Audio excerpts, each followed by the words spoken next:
नमस्कार, मैं हूं कौशलेंद्र झा और आप देख रहे हैं केकेएन लाइव। कहते हैं कि आदमी गलत हो तो उसे अपना दोस्त नहीं बनाना चाहिए और न ही उससे कोई मदद ही स्वीकार करना चाहिए, क्योंकि कालांतर में इससे आपका ही नुकसान हो जाएगा। इतिहास के पन्नों में झांकें तो तिब्बत इसका ज्वलंत मिसाल है। बहुत कम लोग इस बात से वाकिफ हैं कि कभी तिब्बत ने चीन से अपनी रक्षा के लिए सैन्य मदद की मांग की थी। चीन ने मदद भी किया था, लेकिन बाद में धोखे से उसी चीन ने तिब्बत पर कब्जा कर लिया और तिब्बत को अपने अधीन कर लिया। चालाक चीन की निगाहें अब भारत की सीमा पर लगी हुई है। चीन एक ऐसा देश है जो आज भी अपनी विस्तारवादी नीति पर काम कर रहा है। अब वह भारत के अरुणाचल प्रदेश, सिक्किम, भूटान और लद्दाख पर अपना दावा ठोकता रहा है। दरअसल हुआ ये कि 19वीं सदी के आरंभिक वर्षों में तिब्बत और नेपाल के बीच अक्सर युद्ध होने लगा था और हर बार इस युद्ध में तिब्बत को नेपाल से हार का सामना करना पड़ता था। लिहाजा नेपाल ने हर्जाने के तौर पर तिब्बत को प्रत्येक वर्ष 5,000 नेपाली रुपए बतौर जुर्माना देने की शर्त पर नेपाल से हस्ताक्षर करा लिए। इससे तिब्बत के शासक काफी दुखी हो गए और हर्जाने की अदायगी से बचने के लिए तिब्बत के शासक ने चीन से सैन्य सहायता की मांग कर दी। चीन ने मदद भी किया। बाद में तिब्बत को हर्जाने से छुटकारा भी मिल गया, लेकिन 1906-07 ईस्वी में तिब्बत पर चीन ने अपना अधिकार जमा लिया और यानटुंग, ग्याटसे समेत गरटोक में अपनी चौकियां स्थापित कर ली। जानकार मानते हैं कि तिब्बत की अपनी ही गलती उसके गुलामी का बड़ा कारण बन गया। कहते हैं कि चीन की सेना ने यहां पर तिब्बती लोगों का शोषण किया और आखिर में वहां के प्रशासक दलाई लामा को अपनी जान बचाकर वहां से भागना पड़ा, जो आज भी भारत में शरण लिए हुए हैं। सन 1933 ईस्वी में 13वें दलाई लामा की मृत्यु के बाद आउटर तिब्बत धीरे धीरे चीन के घेरे में आने लगा था।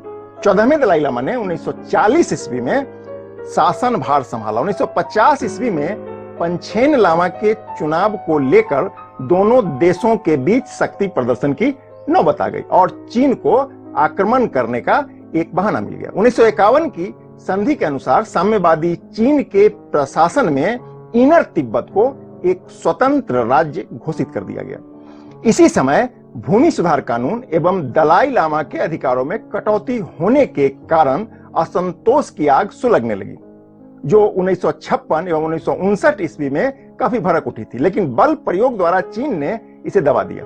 चीन द्वारा चलाए गए दमन चक्र से बचकर किसी प्रकार दलाई लामा नेपाल होते हुए भारत पहुंच गए। मौजूदा समय में सर्वतोभावेन पंछेन लामा यहाँ के नाम मात्र के प्रशासक हैं। कहते हैं कि मध्य एशिया के उच्च पर्वत श्रेणियों कुनलुन एवं हिमालय के मध्य स्थित 16,000 फुट की ऊंचाई पर स्थित तिब्बत का ऐतिहासिक वृतांत लगभग 7वीं शताब्दी से ही मिलता है। 8वीं शताब्दी से ही यहाँ बौद्ध धर्म का प्रचार भी शुरू हो गया था। जानकार मानते हैं कि 1013 ईस्वी में नेपाल से धर्मपाल तथा अन्य बौद्ध विद्वान तिब्बत गए। 1042 ईस्वी में दीपंकर श्रीज्ञान तिब्बत पहुंचे और बौद्ध धर्म का वहां जमकर प्रचार किया। बहरहाल हालत अब काफी करवट ले चुका है और यदि किसी दिन तिब्बत हमेशा के लिए चीनियों का क्षेत्र बन गया तो यह केवल तिब्बत का अंत नहीं होगा, बल्कि भारत के लिए भी एक अस्थायी खतरा बन जाएगा। पिछले दिनों चीन ने तिब्बत में दुनिया के सबसे ऊंचे रेल मार्ग का निर्माण करके न केवल तिब्बत पर अपनी पकड़ मजबूत कर ली है, बल्कि उसने तिब्बत के खनिज पदार्थों के दोहन का भरपूर अवसर भी अपने पक्ष में कर लिया है।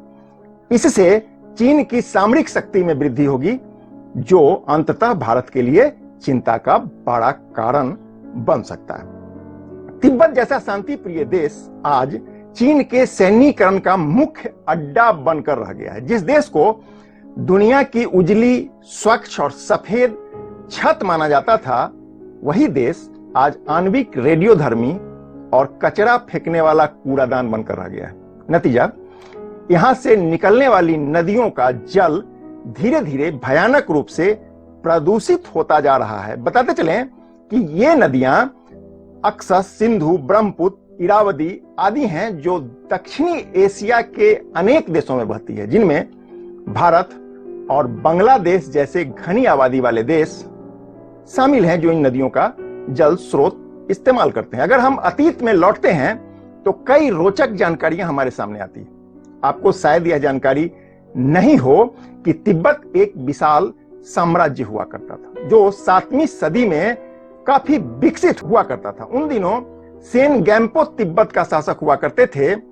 यह साम्राज्य उत्तर में तुर्किस्तान से लेकर के पश्चिम में मध्य एशिया तक फैला हुआ था। सन 763 ईस्वी में तिब्बतियों ने चीन की तत्कालीन राजधानी चोंगऑन, जिसे आज सियान के नाम से जानते हैं, इसको अपने अधीन कर लिया था। तिब्बतियों ने कर लिया था। 250 वर्ष तक यही स्थिति भी बनी रही। कहते हैं कि 10वीं सदी में तिब्बत साम्राज्य का पतन होना शुरू हो गया और चीन ने अपना स्वतंत्र अस्तित्व कायम कर लिया। इसी दौरान चीनियों का यह दावा कि तिब्बत हमेशा चीन का हिस्सा रहा है, दरअसल यह उन थोड़े से वर्षों से निकाला गया है जब दोनों देश मंगोल साम्राज्य का हिस्सा हुआ करते थे। जानकार मानते हैं कि 12वीं सदी में मंगोलों ने अपने साम्राज्य का विस्तार किया था।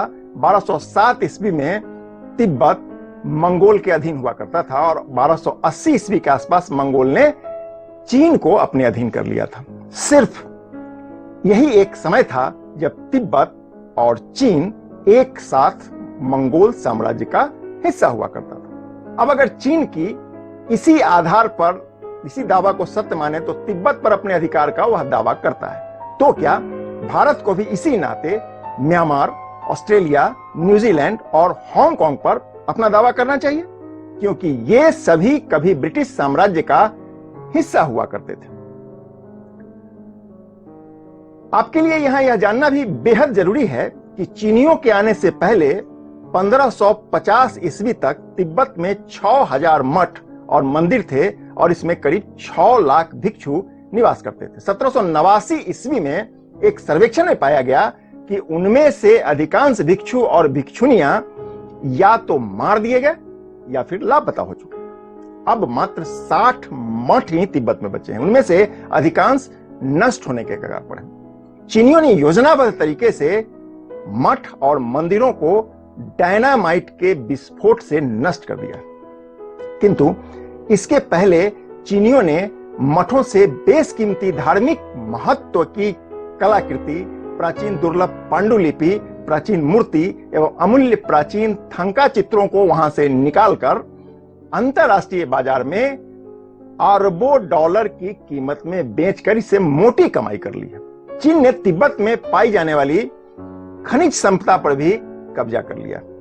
बताते चलें कि यहां बोरेक्स, क्रेमियम, कोबाल्ट, कोयला, तांबा, हीरा, सोना, ग्रेफाइट, अयस्क, जेड, पत्थर, लॉड, मैग्नीशियम, पारा, निकल, प्राकृतिक गैस, तेल, आयोडीन, रेडियम, पेट्रोलियम, चांदी, टंगस्टन, टिटानियम, सुरेनियम और जस्ता इत्यादि प्रमुख रूप से पाया जाता है। इसके अतिरिक्त उत्तरी तिब्बत में कांस्य प्रचुर मात्रा में पाया जाता है। ये सारे खनिज धरोहर पूरी दुनिया के ज्ञात स्रोत से प्राप्त होने वाले खनिज पदार्थों का तकरीबन 50% से भी थोड़ा ज्यादा बताया जा रहा है। इतना ही नहीं, बल्कि चीन ने तिब्बत के जंगलों की अंधाधुंध कटाई करके अरबों डॉलर की कमाई कर ली है। एक अनुमान के अनुसार तिब्बत के 70% जंगल इस वक्त काटे जा चुके हैं। चीनियों ने तिब्बत के कृषि प्रणाली को ध्वस्त करके रख दिया है। नतीजा, पिछले दशक में लगभग 3 लाख तिब्बती भूख से मर गए। चीनियों ने तिब्बत के लोपनोड इलाके में बड़े पैमाने पर आणविक परीक्षण किए हैं। इसके परिणाम स्वरूप लोपनोड में रहने वाले अधिकांश लोग घातक रेडिएशन की चपेट में आकर तड़प तड़प कर मौत की आगोश में समा गए। वहीं अधिकांश लोग जान बचाकर वहां से विस्थापित होने को विवश हो गए। अंतरराष्ट्रीय मामलों के जानकार मानते हैं कि तिब्बत चीन का दुखता हुआ नब्ज है और समय आ गया है कि भारत को इस नब्ज पर हाथ डाल देना चाहिए। जिस प्रकार से डोकलाम को लेकर पूर्व में हुए समझौते से चीन मुकर रहा है, ठीक उसी प्रकार भारत सरकार को भी तिब्बत नीति पर पुनर्विचार करने का वक्त आ गया है। तो कैसी लगी हमारी ये रिपोर्ट? मुझे आपके जवाब का इंतजार रहेगा। आप अपनी राय हमारे वेबसाइट, फेसबुक या ट्विटर के माध्यम से भेज सकते हैं, क्योंकि हम दिखाते हैं खबरों की खबर, लीक से हटकर खबर। केकेएन लाइव यानी भरोसा सभी का।